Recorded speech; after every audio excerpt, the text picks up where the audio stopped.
one of the things the league has allowed us to do this year, is do the pre-kick interviews right before the game with a player. And so I did it with Jayden right before, and he was just relaxed and awesome and owned the moment. And Chris Collinsworth afterwards goes, "That was my favorite pre-kick interview that we've done all season." Today, joining us from NBC Sports, she's the sideline reporter for Sunday Night Football. Been covering the NFL for a long time. Does a fantastic job. She, of course, was on the sidelines when the Commanders clinched, and she'll be there this weekend when the Commanders take on the Bucs in Tampa. It's Melissa Stark. The game, 8 o'clock on NBC and Peacock. Melissa, thanks so much for joining the show. Great to talk to you.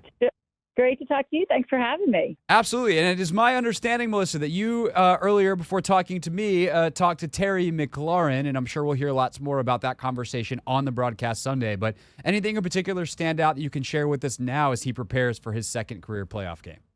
Well, I think, he's so excited, first of all, and he's had so much fun this season, and rightfully so. But I think, I was just talking to him about setting the single season franchise record for most receiving touchdowns, and he's so proud of that. I mean, I think he said he didn't think going into the season, if you'd asked him, he sets goals for himself, right? And he set a bunch of goals about, how many receiving yards, this, that, and the other, and, make it to the playoffs and potentially play in a Super Bowl, all this stuff.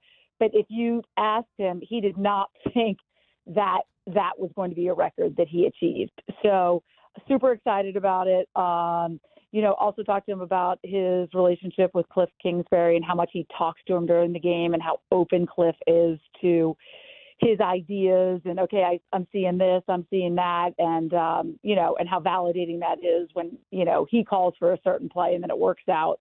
So, something to keep. I always try to find things to keep an eye on during the game, some things that we're looking for. So that's definitely something. But I love talking to him just because he's had so many quarterbacks there. And then finally with Jayden, you're seeing what he's capable of. I'm not sure, nationally if he gets the recognition that he has deserved in the past just because of kind of what the organization's gone through and all the quarterbacks that he's gone through. But it's pretty incredible.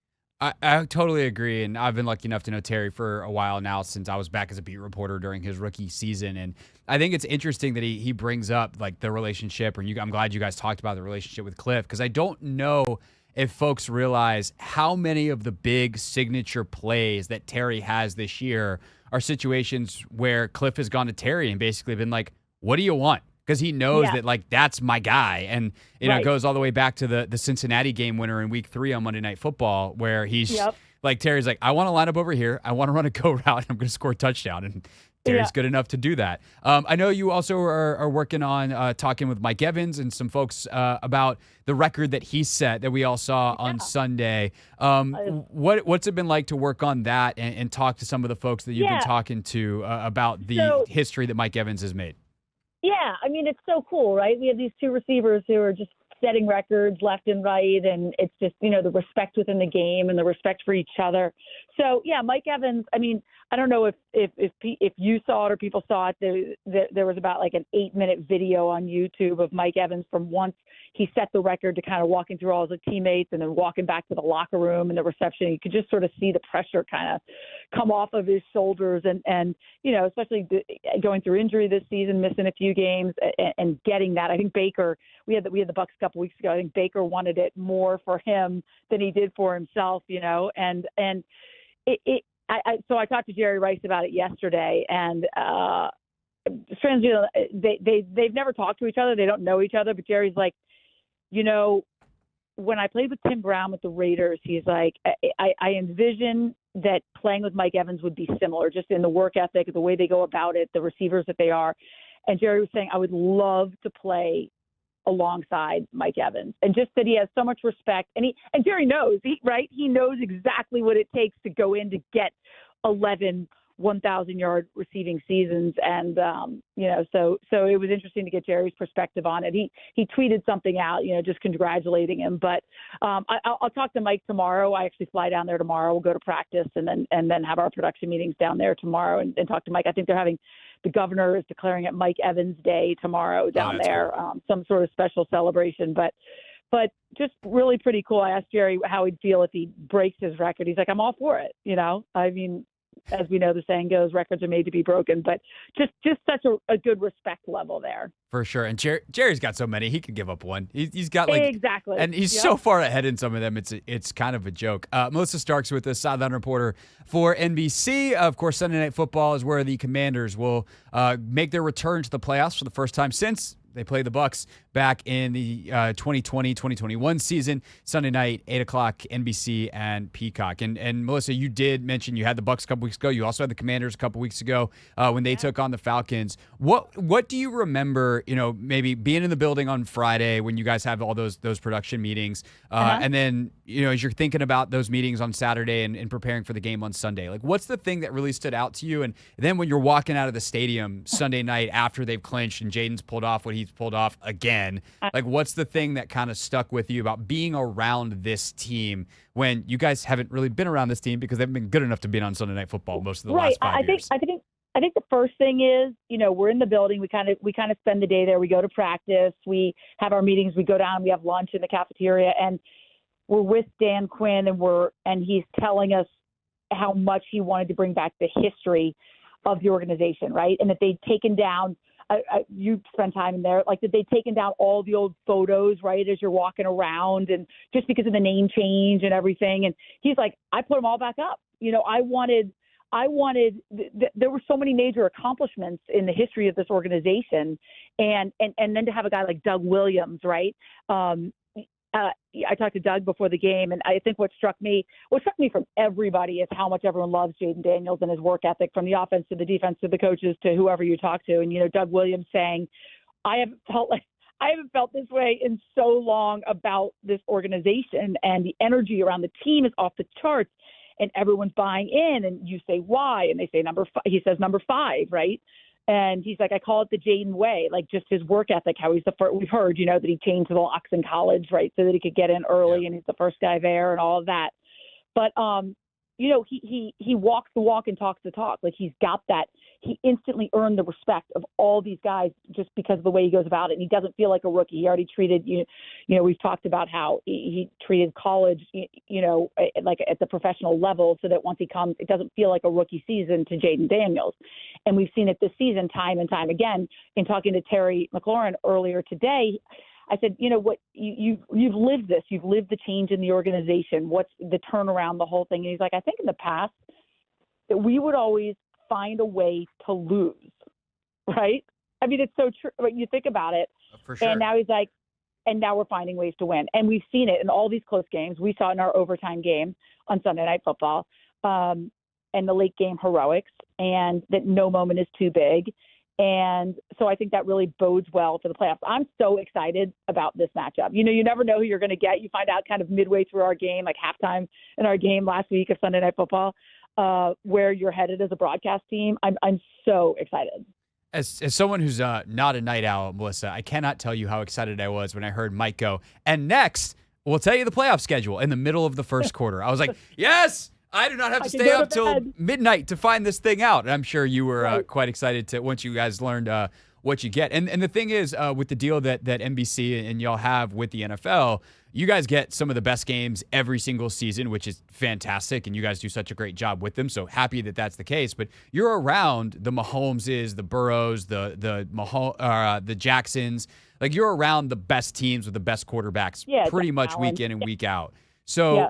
Is the conversations that you've had this week and in the couple weeks ago about Jayden, are those very similar to those guys, or is it still different because he's a rookie and those guys have been around for a while? No, and in fact, I'm happy you asked that, because we do one preseason game a year, and normally we do the Hall of Fame game. We couldn't do it this year because we were all at the Olympics. NBC was covering, early August.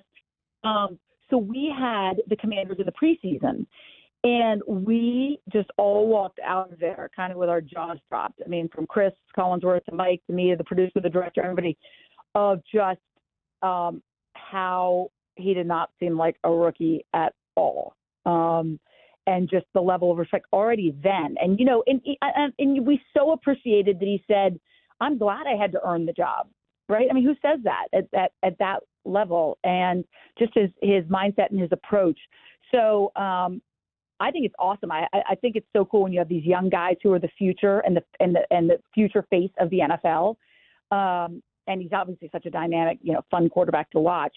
But like with the poise, and I actually did, one of the things the league has allowed us to do this year, is do the pre-kick interviews right before the game with a player. And so I did it with Jayden right before, and he was just relaxed and awesome and owned the moment. And Chris Collinsworth afterwards goes, "That was my favorite pre-kick interview that we've done all season." And so he's just so likable. And I think it just permeates throughout the building, and you understand that. And, the guys who have been around, the Mahomeses and the Josh Allens and all those guys, are obviously phenomenal to cover. But even like even a Baker Mayfield this week, he's so fun. He's never out of the game. He can always bring you back. And to see the way it's two totally different stories, obviously, but to see the way he's turned around his career and really found a home, and started a family and had a child and all this stuff, and is so grounded and feels so appreciated in Tampa. Every quarterback has their story, but it's a really fun one, I think, with both of them.